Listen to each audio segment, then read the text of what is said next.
The respiratory system in the human body is responsible for the exchange of gases, primarily oxygen and carbon dioxide, between the body and the external environment. Understanding its structure and function is crucial for paramedics when assessing and managing patients with respiratory issues. Key structures: upper respiratory tract, nose, nasal cavity.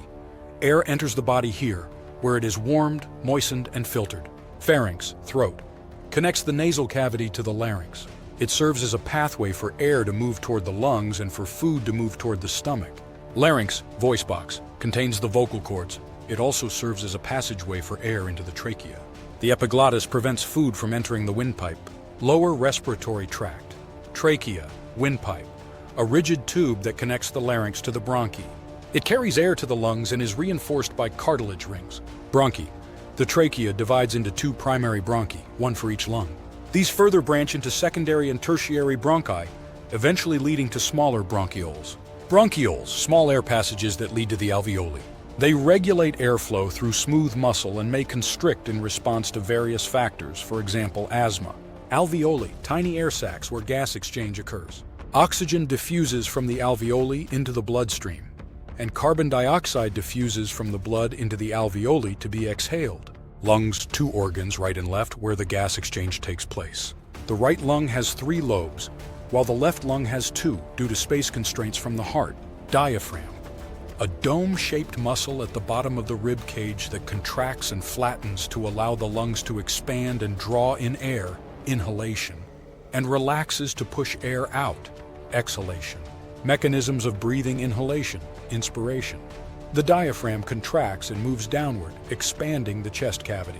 Intercostal muscles between the ribs contract, pulling the ribs outward. This decreases pressure in the lungs, allowing air to rush in. Exhalation, expiration. The diaphragm relaxes and moves upward, and the rib cage contracts. This increases the pressure in the lungs, forcing air out. Oxygen and carbon dioxide transport. Oxygen. Once in the alveoli, oxygen diffuses through the thin alveolar walls into the bloodstream, where it binds to hemoglobin and red blood cells for transport to tissues and organs. Carbon dioxide. Produced as a waste product by cells during metabolism, carbon dioxide diffuses from the blood into the alveoli to be exhaled. Respiratory control: medulla oblongata and pons, brainstem. These regions of the brain monitor CO2 levels and regulate the rate and depth of breathing. Increased CO2 levels trigger the brain to increase the rate of breathing. Common respiratory emergencies: asthma, bronchoconstriction and inflammation that causes difficulty breathing. Chronic obstructive pulmonary disease, COPD, a group of diseases, for example emphysema and chronic bronchitis, that cause obstructed airflow, making breathing difficult. Pneumonia, infection causing inflammation of the alveoli, leading to impaired gas exchange. Pulmonary edema, fluid accumulation in the alveoli, often due to heart failure, leading to difficulty breathing. Anaphylaxis, severe allergic reaction that can cause swelling of the airways and difficulty breathing. Trauma, for example rib fractures, punctured lung, can impair the ability of the respiratory system to function normally. Assessment for paramedics: airway. Ensure the airway is clear.